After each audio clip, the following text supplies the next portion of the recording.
So I have some friends, colleagues that are going to come out Friday and visit my shop.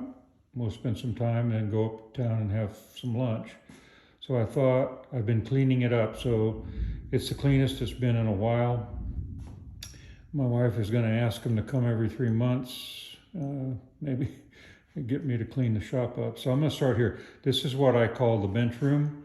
The bench room is an addition to that I added in 2015 when I was getting ready to retire. I retired the next year from Boeing.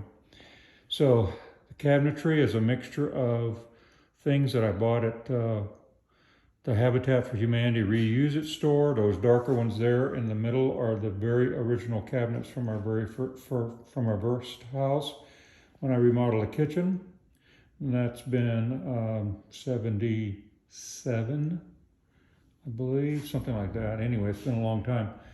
The cabinets are great. The back wall there, I didn't even try to clean up.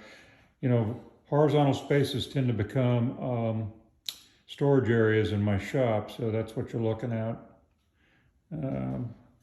I'll probably get to tidy it up a little bit, but anyway, so odds and ends and pieces. I have a hard time throwing lumber away, as you can see. So, tool wall. I collect tools into little pods and hang them on the wall. Some of these tools are tools that came from my father. He passed away in 2016. I have quite a few drills, but again, I use them a lot. And, you know, it's always nice to have a drill set up and ready to go when you need it, so you don't have to stop, set up. The below the drills is a chisel, my chisels.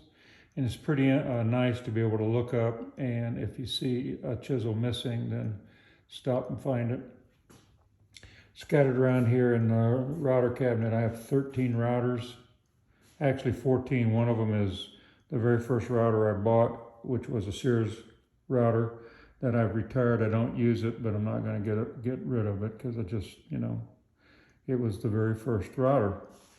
This is the remains of a bunk bed that some friends asked me if I wanted, and again, it's good pine, and I'm not going to throw it away. It'll make something. So until I find a place to store it, it's on my Norm Abrams bench that I made based on this watching Norm Abrams show years and years ago. So first bench I had.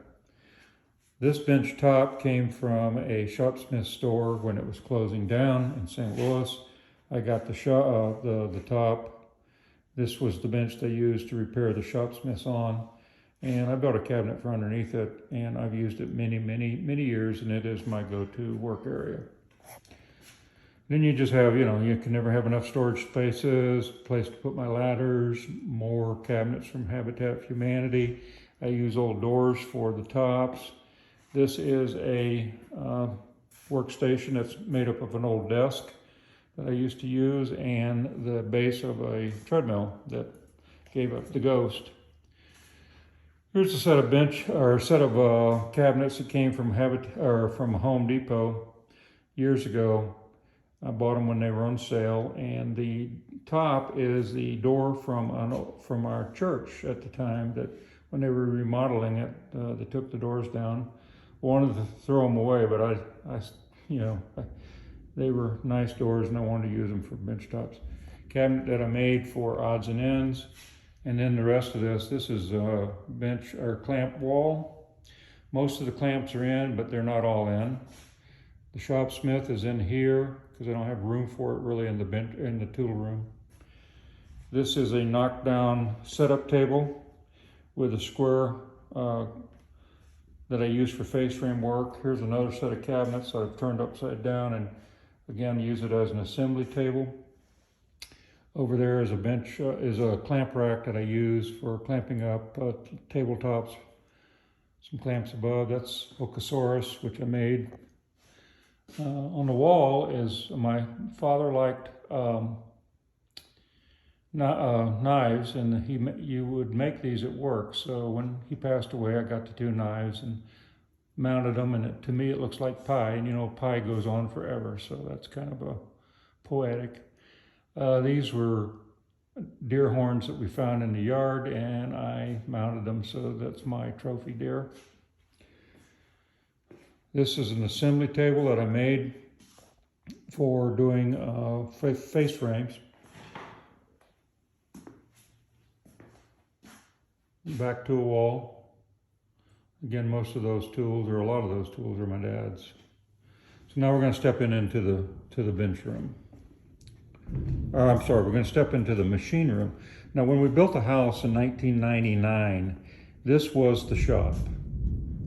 It had a bathroom, which I never really finished as a bathroom. It was left unfinished. I use it now as a place to dry wood. I put a heater in there, stack the wood up, stickered, and then I dry it. So this corner here, there's the back door. So this corner is what I call joinery corner. So I've got dovetails, I've got my thickness sander, I've got a homemade slot mortiser that goes in, out, up, down, left, right. I've got a mortiser, saw, and a slot cutter.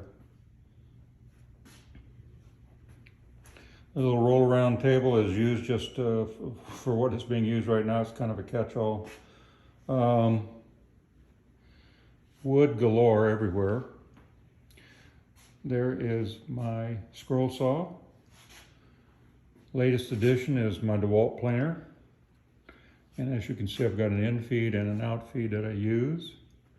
I've got dedicated vacuum, cyclone vacuum that I made. Here's another, it's kind of hidden away, but again, it's a cyclone vacuum that I made. My Facebook page, woodworking page, has an explanation of that. So here's a joiner that I made. When I started sawing my own lumber, it was bigger than the joiner capability that I had. I had a 6.5 inch Sears joiner, which was way undersized. I hardly ever used it. So anyway, I thought I would make my own. I read a lot of articles about making your own joiner. I watched a lot of videos about making your own joiner. Got a lot of ideas, but basically took them and made my own. The joiner probably cost me $500. It's a 13.5 inch.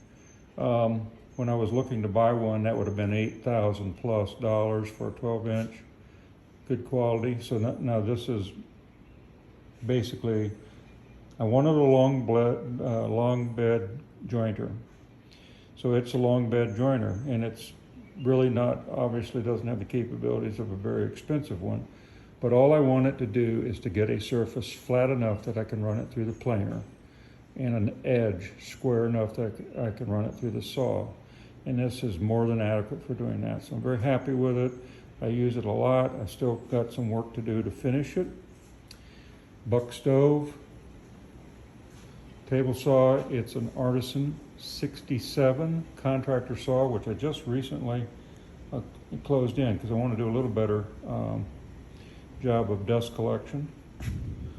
That's been the heart of my shop since the 90s. I bought it used. It's been a great saw. You can see I've got a lot of jigs that I use for various projects. You'll see odds and ends of board sitting, laying around. This is a vise that I use to put the chainsaw in and hand sharpen the chain.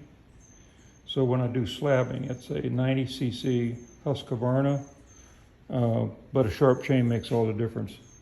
The other thing that you can see is there is wood everywhere.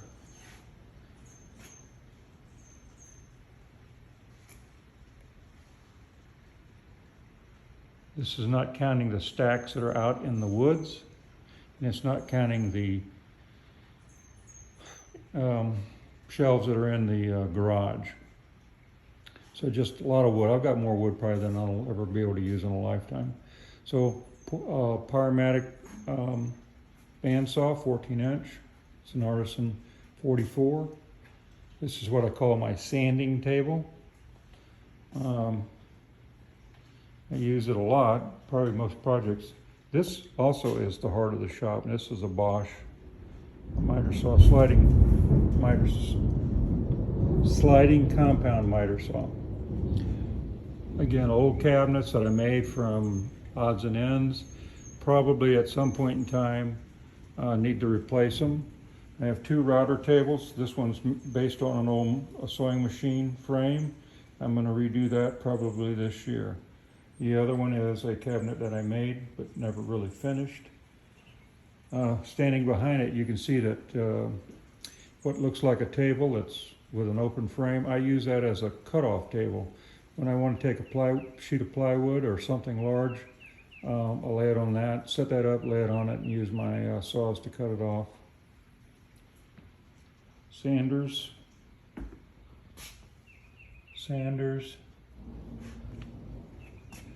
That's my saw that I use with a big track that allows me to cut off and reduce the big boards. This is another Cyclone homemade one that I run off a Bauer vacuum, and this thing really does do a good job. So it probably have some improvements to make, but very functional. I use it a lot. So that's the end of the tour.